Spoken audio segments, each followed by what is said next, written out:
The steering committee listened very carefully to our student comrades and were impressed with the thoughtful solutions that they put forward for resolving the challenges they face.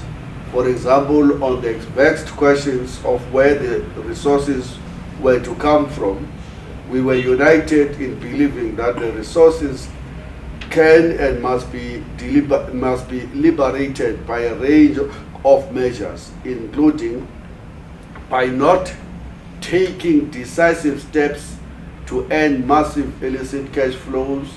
In 2013 alone, 29 billion US dollars was illegally taken out of South Africa in illicit financial outflows, price transfers, and a host of tax avoidance schemes that rob our economy billions of rands need to be ended forthwith.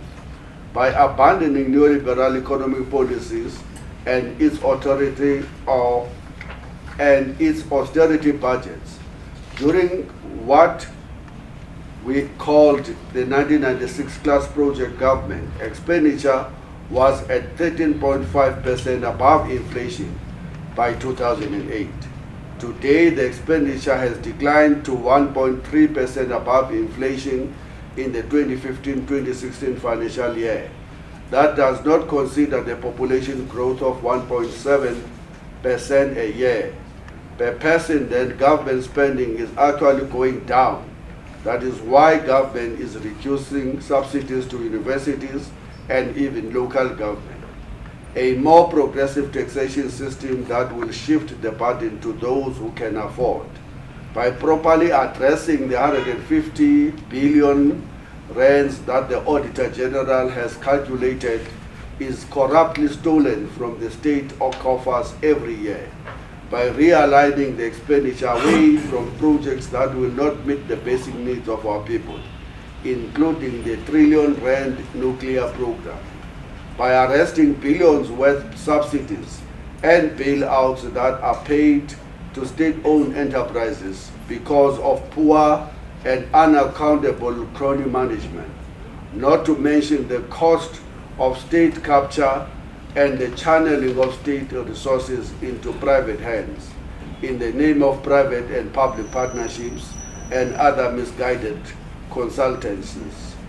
Whilst it is recognized that realigning government expenditure as a whole to meet the current needs may not be a quick fix solution, it is recognized that if the political will is there, government can act swiftly and concretely and release resources in a timely manner.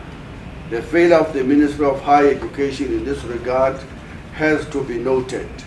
Instead of looking beyond the confines of neoliberal paradigm and seizing the opportunity to campaign alongside the students for a radical transformation of education, the minister has simply accepted the logic of accumulation and settled out of any responsibility for the current crisis.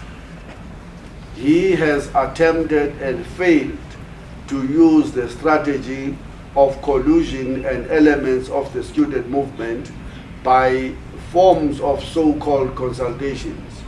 He has deployed classic divide and rule tactics by rhetorically stating that his concerns are of poor students and the so-called missing middle, and by casting those deemed able to pay. NFS is welcome relief, but it is not a solution. NFSAS only is a loan which students are forced to repay. As we speak, students own billions of rands to NFSAS. We can and we want free education, not loans. When the rhetoric has been disposed of, what he has offered avoids the question of free education. The dropout rates, the chronic impoverishment experienced by many families who strive to give their children access to education, and the soft locating levels of indebtedness that the vast majority of students inherit during and after their studies. Instead of providing a bold and people-centered approach as his stated political beliefs should dictate, he instead sidesteps responsibility and abstains on both the immediate and longer-term measures needed to rectify the education system that he has for years presided over as a minister, and then blame others. In sharp contrast, the democratic and independent workers' movement understands the need to provide both support and advice to our student comrades. We share with them the need for a strategy that deals with the most pressing issues and that also puts in place longer-term inclusive processes that is not crippled by an acceptance of neoliberal mindset. In so doing, we have taken an opportunity to share with our student comrades the lessons that we have drawn from being in a situation where we were constrained by political expediency and where an coaching paralysis rendered us almost powerless. This was until we were forced to confront the threat of being captured and demobilized in the interest of antagonistic class forces. One of the key lessons that we have shared with our student comrades has been the need for the movement to be organizationally and politically independent, to work on the basis of mandates from those we represent and not those who have ulterior motives. This does not mean being apolitical, but quite the opposite. It means having a distinct political orientation that is decided not by outsiders or outside forces, but by the members, and in not superimposed from above for the political advantage of others. We have been made painfully aware that this cannot be achieved if there is no internal democracy in either our day-to-day activities or in the campaigns that we mount.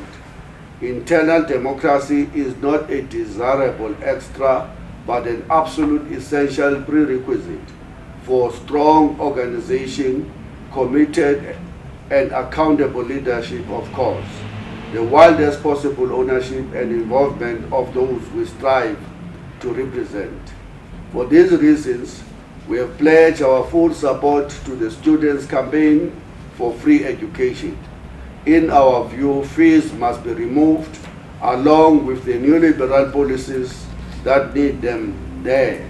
Now it is the time to elaborate an alternative approach based on the needs of our people, that is based on the thorough realignment of the economy in favor not of the bankers, but of those who produce the wealth of our country. We are now preparing to link arms with students and push for resources to be made immediately available to allow for an orderly return to studies and does not allow for any form of discrimination, that allows students, regardless of their backgrounds, to receive an education that will strengthen their capacity to play a meaningful role in our country and to be able to plow back their learnings to the goods of all. If billions can be found for mismanaged bailouts of SAA and SABC and the golden handshakes for all and sundry in order to keep them quiet, if millions can be found for consultants on nuclear energy matters and for the facilitation fees for securing arms contracts, then it can also be found for investment in the future of our young people and for our society as a whole. We are also engaging with those who are busy working on tangible blueprints for a sustainable and responsive education system that will meet the needs of our people at all levels, and that is free of the yoke of neoliberalism and colonial legacies. We are aware that blueprints will remain just that unless the popular power of our people can be harnessed and mobilized to ensure that they are implemented, and we are hereby committing ourselves and the human and material resources we can muster to this noble aim. On immediate practical steps, we have issued a call to workers, regardless of the organizations they belong to join us in making concrete contributions to the students' campaign in terms of finance and food items that can help to sustain the student campaign. In this regard, we are now gathering resources for the student campaign and will deliver them to the campus from Thursday afternoon this week. This is not charity but solidarity.